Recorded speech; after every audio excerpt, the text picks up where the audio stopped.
Okay. Are you going to retaliate to the EU retaliation? Education, sir, would you describe for us, is this meeting your vision by cutting about half the workforce? And what responsibility do you feel to the civil servants who have now lost their jobs? Many of them worked at the Department of Education during your first term. Sure, I do. I feel very badly, but many of them don't work at all.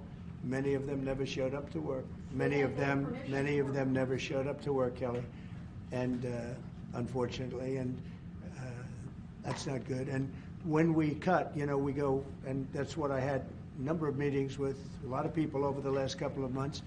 When we cut, we want to cut, but we want to cut the people that aren't working or not doing a good job.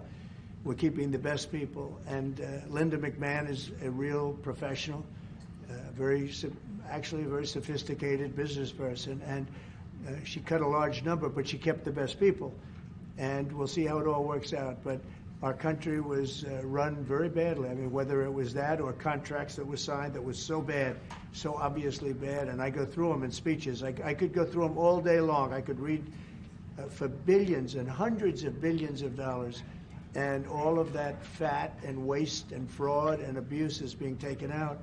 But it's incredible what's happened. Now, Department of Education's maybe more so than any other place has a lot of people that can be cut.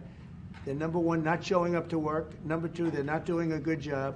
And if you take a look at our education process, and if you look at the charts, because they have numerous charts where they do the top 40, we're at number 37, 38, 39, and 40. And recently they hit, during Biden's last few days, they hit last. So they were number 40, and yet we're number one in cost per pupil. So it's pretty bad. But we have a dream. And you know what the dream is? We're going to move the Department of Education. We're going to move education into the states so that the states, instead of bureaucrats working in Washington, so that the states can run education. And you have Norway, you have Denmark, you have Sweden, you have Finland, you have various countries that do very well. You also have China that does very well in education, which is a pretty big tribute to China, I must say.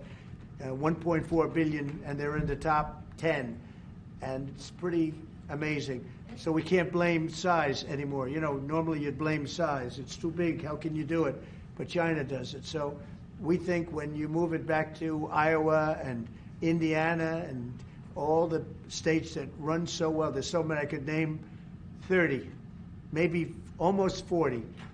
Those will be as good as Denmark. Those will be as good as Norway, and they'll be as good as any of these. I believe they'll be as good as any. Now, then you're going to have 10 that won't be so great. You're going to have 5 that will not be good at all, but we'll work with them and we'll get them to be good. But what we want to do is always school choice, but we're going to do school choice, and we're doing it. But we want education to be moved back where the states run education, where the parents of the children will be running education, where governors that are doing a very good job will be running education, not run. I drive through the city and I see like so many buildings, Department of Education, Department of big buildings, and by the way, they're empty. Nobody shows up to work. So I think Linda did a very good job. Mr. President,